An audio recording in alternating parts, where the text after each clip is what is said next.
Hello, ഇന്ന് നോക്കാൻ പോകുന്നത് ലൂസിഫർ എന്ന ചിത്രത്തിൻ്റെ first day re release collection റിപ്പോർട്ടാണ്.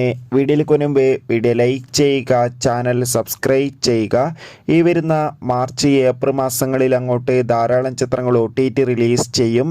നമ്മുടെ ചാനൽ ഭാഗം പരിശോധിച്ചാൽ ആ വീഡിയോയ്ക്ക് നിങ്ങൾക്ക് കാണാൻ വേണ്ടി സാധിക്കും. അതൊക്കെ ഒന്ന് കാണാൻ വേണ്ടി ശ്രമിക്കുക. പൃഥ്വിരാജിൻ്റെ സംവിധാനത്തിൽ മോഹൻലാൽ, മഞ്ജു വാര്യർ, ടൊവിനോ തോമസ് എന്നൊക്കെ പ്രധാന കഥാപാത്രങ്ങളായെത്തി ഈ വരുന്ന മാർച്ച് 27 തിയേറ്ററുകളിൽ എത്താൻ പോകുന്ന വമ്പൻ ചിത്രമാണ് എമ്പുരാൻ. എല്ലാ സിനിമാ പ്രേമികളും ഒരേപോലെയാണ് എമ്പുരാൻ എന്ന ചിത്രത്തിൻ്റെ ഓരോ അപ്ഡേഷനും അറിയാൻ വേണ്ടി കാത്തിരുന്നത്.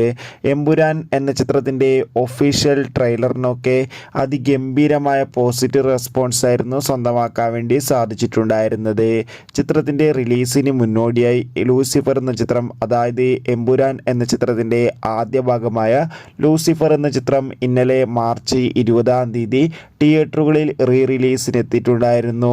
അധികം കാര്യമായ പ്രമോഷനൊന്നും ചിത്രത്തിനുണ്ടായിരുന്നില്ല. എന്നാൽ ഫസ്റ്റ് ഡേ റീ റിലീസിന് മികച്ചൊരു അഭിപ്രായം, മികച്ച കളക്ഷൻ തന്നെയാണ് ചിത്രത്തിന് വന്നുകൊണ്ടിരിക്കുന്നത്.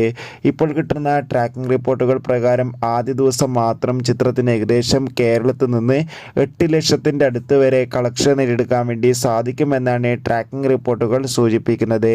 എന്തായാലും നമുക്ക് എമ്പുരാൻ എന്ന ചിത്രത്തിൻ്റെ കൂടുതൽ കളക്ഷൻ റിപ്പോർട്ടിനായി കാത്തിരിക്കാം. എത്ര പേരാണ് എമ്പുരാൻ എന്ന ചിത്രത്തിൻ്റെ റിലീസിന് വേണ്ടി കാത്തിരുന്ന് കമൻറ്റ് ചെയ്യുക. ലൂസിഫർ എന്ന ചിത്രം റീ റിലീസ് കണ്ടവരുടെ അഭിപ്രായം കൂടി കമൻറ്റ് ബോക്സിൽ രേഖപ്പെടുത്തൂ.